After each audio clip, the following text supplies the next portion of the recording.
Bulletin का आगाज बड़ी खबर से। शहबाज शरीफ की आशियाना हाउसिंग स्कीम और रमजान शुगर मिल्स केस में जमानत मंजूर कर ली गई है। लाहौर हाई कोर्ट ने शहबाज शरीफ को रिहा करने का हुक्म दिया है।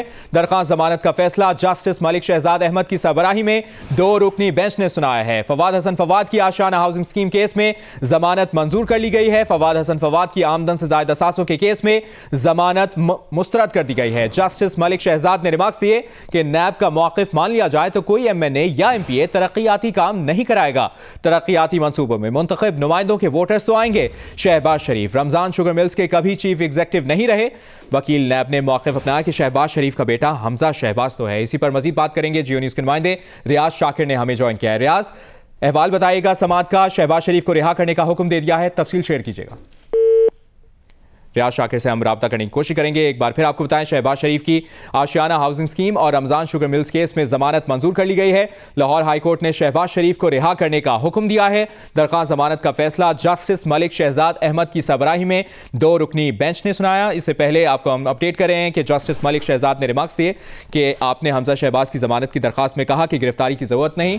तफसील जानेंगे जियो न्यूज के नुमाइंदे रियाज शाकिर से। रियाज, तफसीलन अपडेट कीजिएगा। जी बिल्कुल, लाहौर हाई कोर्ट के 2 रुकनी बेंच ने साबिक वज़ीर आला पंजाब मियां शहबाज शरीफ की आशियाना हाउसिंग स्कीम और रमजान शुगर मिल केसों में जमानतें मंजूर कर ली हैं, जबकि साबिक प्रिंसिपल सेक्रेटरी फवाद हसन फवाद की आशियाना हाउसिंग स्कीम में तो जमानत मंजूर कर ली, लेकिन उनके खिलाफ जो नाजायज असासे बनाने का केस था उसमें उनकी दरख्वास्त जमानत मुस्तरद कर दी है। मियां शहबाज शरीफ ने दोनों केसों में जमानत की दरख्वास्त दायर की थी। रमजान शुगर मिल के हवाले से दरख्वास्त जमानत की समाअत के बाद अदालत ने ये रिमार्क दिए कि अगर तरक्याती कामों की बुनियाद पर ही किसी को नैब ने एक मुल्ज़म बनाना है तो फिर तो कोई MNA या MPA कोई अपने इलाके में तरक्याती काम नहीं कर सकेगा।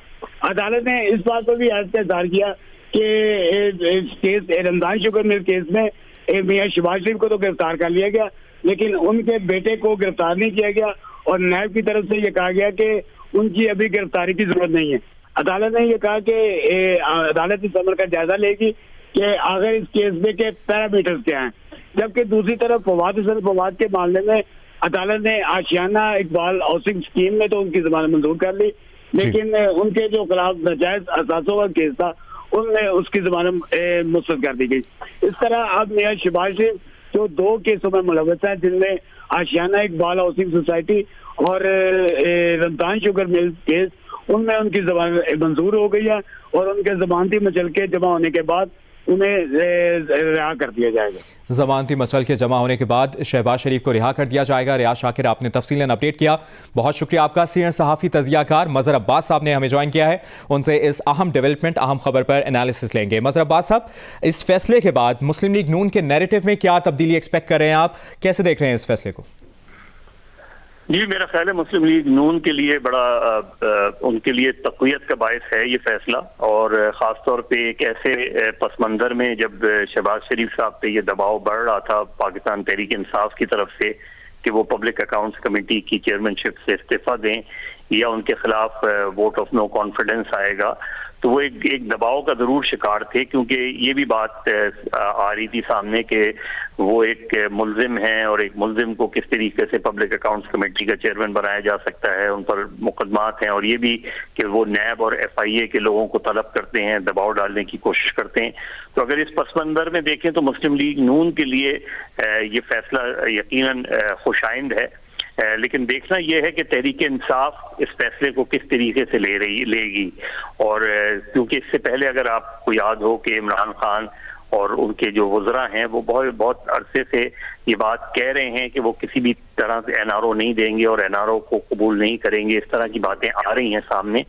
तो तहरीक इंसाफ और वफाकी वज़रा का रद्द-ए-अमल इस शहबाज शरीफ की रिहाई के सिलसिले में क्या होगा, ये बहुत दिलचस्प होगा। और ये भी कि अब शहबाज शरीफ की जो सियासत है उसमें हम कोई तब्दीली देखेंगे या तो वो तब्दीली या उसी तरह की रहेगी, चीज़ें किस तरह आगे बढ़ेंगी। इससे पहले कुछ लोगों का ये भी ख्याल है कि शायद हमजा शहबाज को बाहर जाने की इजाज़त दे दी गई, अब शहबाज शरीफ को जो है वो बेल मिल गई है, तो लोग बहुत सी स्पेकुलेशंस भी हमें अभी नजर आएंगी मार्केट में, अभी टॉक शोज में भी आपको इस तरह की बातें नजर आएंगी। लेकिन आज के दिन ये फैसला जिस फैसले से सबसे ज्यादा गारबन खुशी मुस्लिम लीग नून और शरीफ फैमिली को होगी। हालांकि शहबाज शरीफ मेरा ख्याल है रिहाई के फौरन बाद जो इत्तलात हैं वो ये कि वो नवाज शरीफ से मुलाकात करेंगे।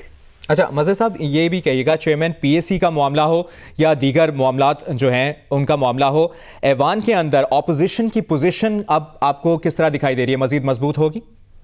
देखिए, पहली चीज तो ये कि हम ये जमानत हुई है उनको बरी नहीं किया गया है, और हम अक्सर ऐसे हाई प्रोफाइल केसेस में जब किसी को जमानत होती है तो हमारा तासुर ये होता है कि शायद मुकदमा ही खत्म हो गया है। तो ऐसा नहीं है, जमानत हुई है, यकीनन उनके लिए काफी हौसला अफजा बात है कि उनकी इन केसेस में जमानत हुई है। वो बहुत अरसे से अपनी एक पोजीशन को, और इसमें जो रिमार्क्स हैं वो भी बड़े इंपॉर्टेंट हैं, जो बेंच ने रिमार्क्स दिए हैं वो भी सिग्निफिकेंट हैं।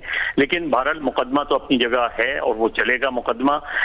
देखना ये कि शहबाज शरीफ साहब खुद अब क्या पोजीशन लेते हैं, ये बहुत इंपॉर्टेंट है। ऑपोजिशन के लिए भी ये एक हौसलामंद बात है, क्योंकि ऑपोजिशन भी इससे पहले एक ऑकवर्ड पोजीशन में थी, क्योंकि बहरहाल जो तहरीक इंसाफ की तरफ से और खासतौर पे शेख रशीद साहब की तरफ से जो बहुत ज्यादा इस पर प्रोपेगेंडा भी किया जा रहा था और इस पर संगीन इल्जामात भी लगाए जा रहे थे शहबाज शरीफ के, उनको भी बहुत धचका पड़ेगा, क्योंकि शेख रशीद खास तौर पे बहुत वोकल तरीके से इस हद तक कि वो नवाज शरीफ के मामले में फिर नर्म थे, लेकिन शहबाज शरीफ के मामले में वो बहुत सख्त जबान इस्तेमाल कर रहे थे। तो उनके लिए भी बहुत बड़ा सेटबैक है, बहुत बड़ा सेटबैक है। मज़हर अब्बास साहब साथ ही रहेगा, हमें ज्वाइन किया है सीनियर सहाफ़ी तज़कियाकार हफीज़ुल्लाह नियाज़ी साहब ने, उनसे भी इस अहम खबर पर एनालिसिस लेंगे। हफीज़ुल्लाह नियाज़ी साहब, जिस तरह के ये आज की बड़ी खबर है, शहबाज शरीफ की आशियाना हाउसिंग स्कीम और रमज़ान शुगर मिल्स केस में ज़मानत मंजूर कर ली है और लाहौर हाई कोर्ट ने शहबाज शरीफ को रिहा करने का हुक्म दिया है। इस फैसले के बाद शहबाज शरीफ की पोजीशन कैसी देख रहे हैं आप, और मुस्लिम लीग नून के नैरेटिव में क्या तब्दीली एक्सपेक्ट कर रहे हैं आप? मेरे लिए तो कोई ज्यादा बड़ी सरप्राइज नहीं। सरप्राइज तो मेरी ये थी कि जिस तरीके से बेईमाना तरीके से उनको जेल में रखे जाने की तगोदो की गई और बुलाया उनको साफ पानी में, गिरफ्तार कर ले गया आशियाना में, और आशियाने के अंदर भी वो कहते हैं ना खोदा पार निकला चूहा और मरा हुआ, तो इसमें चूहा था ना मरा हुआ था। बिल्कुल नैब जो थी वो एक ऐसा था कि इसने नैब की साख तो पहले भी नहीं थी, लेकिन इस मुकदमे ने तो नैब को बिल्कुल बीच चौराहे में उसको जिसको कहते हैं बरहना करके सामने ले आए। तो और नैब उस दिन सफाइयां देती फिर रही है, फिर दूसरे के बाद दीगर बातें हुई।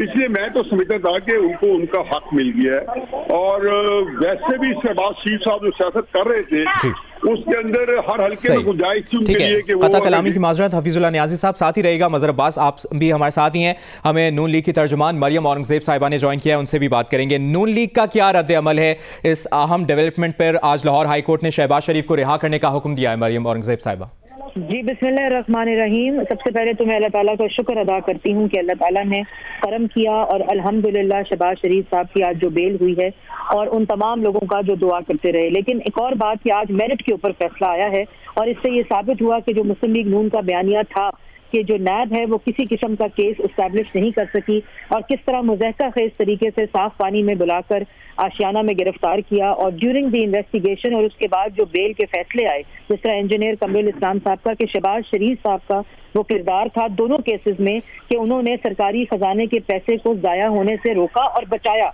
और दूसरी तरफ करप्शन को रोका।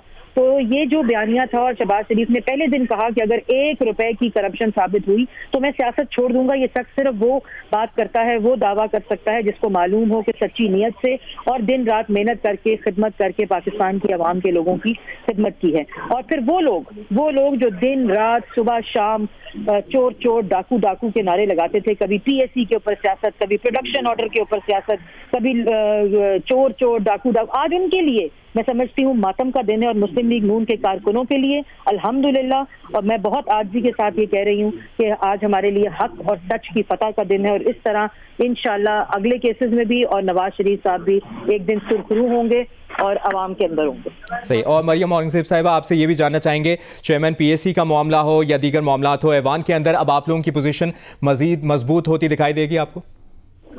देखिए, ऐवान के अंदर हमारी पोजीशन मजबूत थी, इसीलिए जो हुकूमत था उसका बयानिया कारकर्दगी पर नहीं बल्कि सिर्फ चोर चोर और डाकू डाकू की सियासत पे था।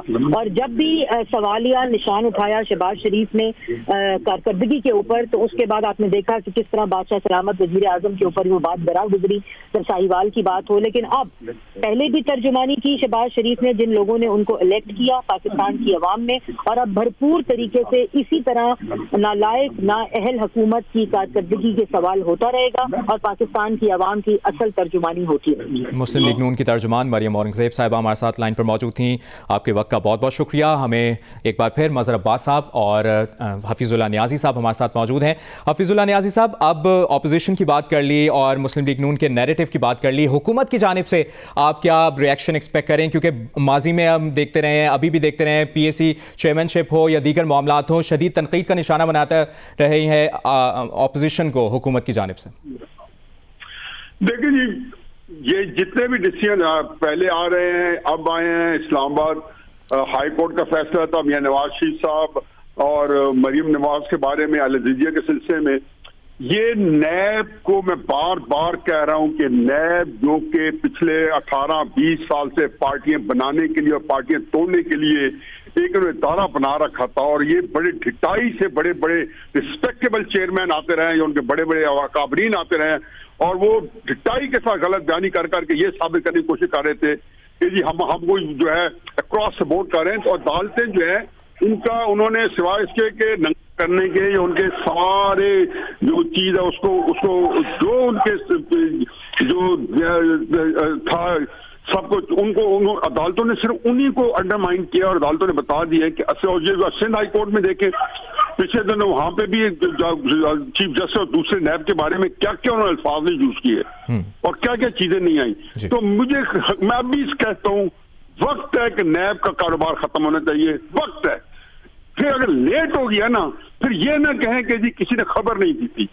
ये खबर है कि खुदा के वास्ते जो भी चाहते हैं कि जी नैब के कारोबार से कोई जो दाल दलिया किया जाए, तो इससे पाकिस्तान के अंदर तफरीक, पोलराइजेशन, इंटरनल स्ट्राइक, लड़ाई मार कुटाई, गालम क्लोज, और ये जो सियासी पनागीर और अकाबरीन और मकर हैं, ये अपना दो डंग दबाने के लिए ये उनके साथ व्यक्ति हो जाते हैं। ठीक है, हफीजुल्लाह नियाज़ी साहब आप हमारे साथ ही रहेगा। मज़हर अब्बास भी हमारे साथ मौजूद हैं।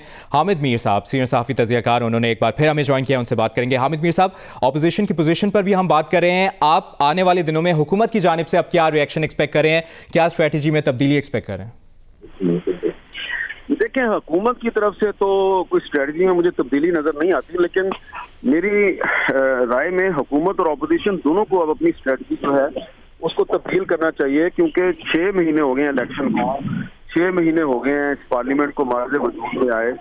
तो 6 महीने से जो है एक दूसरे पे इल्जामात ही चल रहे हैं और एक दूसरे पे मुकदमात चल रहे हैं। नैब जो है वो कभी अपोजिशन के लोगों को बुलाती है, कभी हुकूमत के लोगों को बुलाती है, कभी अलीम खान पकड़े जाते हैं, कभी शहबाज शरीफ साहब पकड़े जाते हैं। तो अब अगर शहबाज शरीफ साहब की जमानत हो गई है तो इसको किसी की हार या जीत नहीं समझना चाहिए, किसी को अपनी अना का मसला नहीं बनाना चाहिए। ये नहीं होना चाहिए कि और बंदे पकड़ के उनसे पूछें जी कि बताएं आपके पास शहबाज शरीफ के खिलाफ कुछ सबूत है या नहीं है। तो एक पिछले कुछ दिनों से बहुत बड़ा मसला बनाया गया था कि जी शहबाज शरीफ साहब जो है वो क्योंकि नैब के मुल्जिम हैं तो उनको पब्लिक अकाउंट्स कमेटी का चेयरमैन क्यों बनाया गया है, हालांकि पहले हुकूमत ने खुद ही उनको बनाया था। तो अब ये मसला तकरीबन हल हो जाना चाहिए और हुकूमत और अपोजिशन को मिलकर पार्लियामेंट के अंदर कानून साजी करनी चाहिए। पार्लियामेंट का असल मकसद कानून साजी है। पार्लियामेंट का मकसद ये नहीं है कि आप पार्लियामेंट में जाके एक दूसरे को गालियां दें, एक दूसरे के साथ दस्तों गिरबान हो जाएं। तो अब हुकूमत और अपोजिशन को ये सोचना चाहिए कि ये जो पार्लिमानी निज़ाम है ये जिस मकसद के लिए बनाया गया है उस मकसद को भी पूरा किया जाए। ये सिर्फ मुहाजराई के लिए और गाली गलौज के लिए पार्लिमानी निज़ाम नहीं बनाया गया। पार्लियामेंट जो है वो कानून साजी के लिए बनती है। तो अब हुकूमत और अपोजिशन को मिलकर कानून साजी पर तवज्जो देनी चाहिए। बहुत से कवानीन हैं, कुछ अपोजिशन भी लेके आना चाहती है, कुछ हुकूमत लेके आना चाहती है। तो वो कानून साजी होगी तो मामला आगे चलेगा। और शहबाज शरीफ साहब की जो जमानत है इसको ना हुकूमत को अपनी शिकस्त समझना चाहिए ना अपोजिशन को अपनी फतह समझना चाहिए। दोनों को मिलकर अब आगे बढ़ना चाहिए, दोनों को मिलकर आगे बढ़ना चाहिए। बहुत शुक्रिया आपका हामिद मीर साहब, आपने वक्त दिया। मज़हर अब्बास साहब, यही बात आपसे जानना चाहेंगे कि मामलात आगे बढ़ाने के लिए जिस तरह हामिद मीर साहब कह रहे थे कि कानून साजी पर तवज्जो देनी होगी हुकूमत को भी अपोजिशन को भी। देखिए, अभी न्याजी साहब बात कर रहे थे कि नैप को इसलिए इस्तेमाल किया जाता रहा है, लेकिन बदकिस्मती से उन्होंने 19-20 साल की मिसालें दी और 19-20 साल में मुस्लिम लीग नून और पीपल्स पार्टी की कम से कम 10 साल हुकूमत रही। इन्होंने कभी भी नैप कवानीन की तरफ इस तरह तवज्जो नहीं दी। दूसरी बात ये कि ये भी हमने माजी में देखा है कि बैड गवर्नेंस की वजह से इस तरह के करप्शन के जो इल्जामात हैं उनमें शिद्दत आई है और एक बयानिया बना और जिस बयानिए के नतीजे में तहरीक इंसाफ को मकबूलियत हासिल हुई। तो अगर नैब के कवानीन में वाकई आपको बेहतरी लानी है और इसको सियासी तौर पे इस्तेमाल नहीं करना, तो फिर ये काम जिस तरह हामिद मीर साहब कह रहे थे कि आप डिबेट करें से, ना अपोजिशन के मुसलसल बॉयकॉट से, इल्जाम तराशी से ये मसला हल होगा और ना तहरीक इंसाफ के इस बयानिए से कि वो किसी को एनआरओ नहीं होने देंगे, क्योंकि ये बात वो मुसलसल कर रहे हैं कि एनआरओ नहीं होने देंगे, ये नहीं बता रहे कि एनआरओ करवा कौन रहा है और किसकी तरफ से और कहाँ बातचीत हो रही है। तो गवर्नमेंट को भी ये सोचना पड़ेगा, ऑपोजिशन को भी ये सोचना पड़ेगा और गवर्नमेंट की जिम्मेदारी इसलिए ज्यादा बनती है कि अगर उन्होंने मुल्क में माशी तरक्की करनी है, माशी इस्तेकाम ले आना है, तो सियासी इस्तेकाम बहुत जरूरी होता है और सियासी इस्तेकाम इसी तरीके से आ सकता है कि आप बातचीत के जरिए जो भी रिफॉर्म्स लानी है, और रिफॉर्म्स ये ना हो कि आप अपने आप को बचाने के लिए कोई रिफॉर्म्स लाएं, बल्कि मुल्क को बेहतरी की तरफ ले जाने के लिए और मुल्क से करप्शन को के खात्मे के लिए अगर कोई बेहतर रिफॉर्म्स लाएंगे और नैप को भी डीपोलिटिसाइज करने की तरफ ले जाएंगे, जिस तरह माजी में वो उनका पॉलिटिकल एक रोल हमें नजर आता है, तब ही बेहतरी आ सकती है। मैं फिर कहूंगा कि जमानत जो है वो सिर्फ एक इनिशियल रिलीफ है। जमानत आपको, आप पर मुकदमा अभी खत्म नहीं हुआ है, मुकदमा अपना चलेगा अपनी जगह। तो ये मेरा ख्याल है ये सबसे ज्यादा नवाज शहबाज शरीफ के केस में जो बात जिसपे सबसे ज्यादा कंसर्न थी वो ये कि इतने अरसे आपने उनको रखा लेकिन उनसे इन्वेस्टिगेशन नहीं हुई और यही नतीजा पहले भी आता रहा है कि लोगों को उठा के ले जाया जाता है और उसके बाद तहकीकात का आगाज होता है। तो बहुत सी चीजें बेहतर करने की हैं और ये सिर्फ उसी सूरत में हो सकता है जब गवर्नमेंट और अपोजिशन मिलकर ये करना चाहे। सही। हफीजुल्लाह नियाज़ साहब आप भी हमारे साथ मौजूद हैं, मज़हर अब्बास भी हमारे साथ मौजूद है और इरशाद भट्टी साहब ने सीनियर तज़किरकार उन्होंने ज्वाइन किया है, उनसे भी इस अहम डेवलपमेंट अहम खबर पर एनालिसिस लेंगे। लाहौर हाई कोर्ट ने शहबाज शरीफ को रिहा करने का हुक्म दे दिया है। इरशाद भट्टी साहब और हमारे दीगर जो तज़किरकार हैं वो यही कह रहे हैं कि अब हुकूमत और अपोजिशन को दीगर मामलात को आगे बढ़ाने के लिए कानून साजी पर तवज्जो देने की जरूरत है। जी मुझसे पूछा जी इरशाद भट्टी साहब। हेलो जी इरशाद भट्टी साहब आपसे जानने की कोशिश करें, एक तो आज की इस अहम डेवलपमेंट पर आपका एनालिसिस चाहेंगे और आने वाले दिनों में कानून साजी पर तवज्जो देने के लिए मामलात को आगे बढ़ाने के लिए हुकूमत और अपोजिशन को एक साथ होना पड़ेगा, ये हमारे दीगर एनालिस्ट कह रहे हैं। मुबारक हो जी कौम को, हैप्पी वैलेंटाइन डे कौम को, इससे बड़ी अच्छी खुशखबरी और क्या हो सकती है। काश मुझे अपनी वो फैसला अदालत का है, मैं हमेशा अपनी अदालतों के साथ होता हूँ, लेकिन काश शहबाज शरीफ साहब पर 1000 धनिये का चोरी का इल्जाम होता और उनका मामला सुप्रीम कोर्ट तक पहुंचता, 8 साल जेल होती। काश वो 15 मुर्गियां चोर होते या 1 लाख रुपए का वो फर्नीचर डिस्पेंसर कंप्यूटर की चोरी का इल्जाम होता और उनकी जमानत भी, और 11 महीने तक वो अडयाला जेल में होते और उनका मामला सुप्रीम कोर्ट में होता। मौजूद है जी सिस्टम में, ये सिस्टम करप्ट हो चुका है हर जगह पूरी है। अब हम अफोर्ड नहीं कर सकते किसी बड़े का अल्लाह के फजल से कोई इतना ज्यादा इस गिरफ्त में रखना या रखना। अब कानून साजी पे तवज्जो देंगे, क्या कानून साजी पे तवज्जो देंगे? ये जो माहौलिया किस्म का कानून साजी है, पहले इसमें हमारा जी भरा हुआ है, ऊपर से आप कहते हैं कानून साजी पे तवज्जो देंगे। सही। कौम को मुबारक हो। इरशाद भट्टी साहब आपका एनालिसिस आ गया। मज़हर अब्बास साहब हमारे साथ मौजूद थे, हफीजुल्लाह नियाज़ी साहब मौजूद थे और आज की इस अहम डेवलपमेंट अहम खबर पर अपना एनालिसिस दे रहे थे। शहबाज शरीफ की आशियाना हाउसिंग स्कीम और रमज़ान शुगर मिल्स केस में जमानत मंजूर कर ली गई है। लाहौर हाई कोर्ट ने शहबाज शरीफ को रिहा करने का हुक्म दे दिया है। दरख्वास्त जमानत का फैसला जस्टिस मलिक शहजाद अहमद की सबराही में 2 रुकनी बेंच ने सुनाया और फवाद हसन फवाद की आशियाना हाउसिंग स्कीम केस में जमानत मंजूर कर ली गई है। आप तीनों का बहुत बहुत शुक्रिया। Hi, I'm Mohammad Junaid. Thanks for watching Geo News. For more videos and updates, don't forget to click the subscribe button. Keep watching Geo News.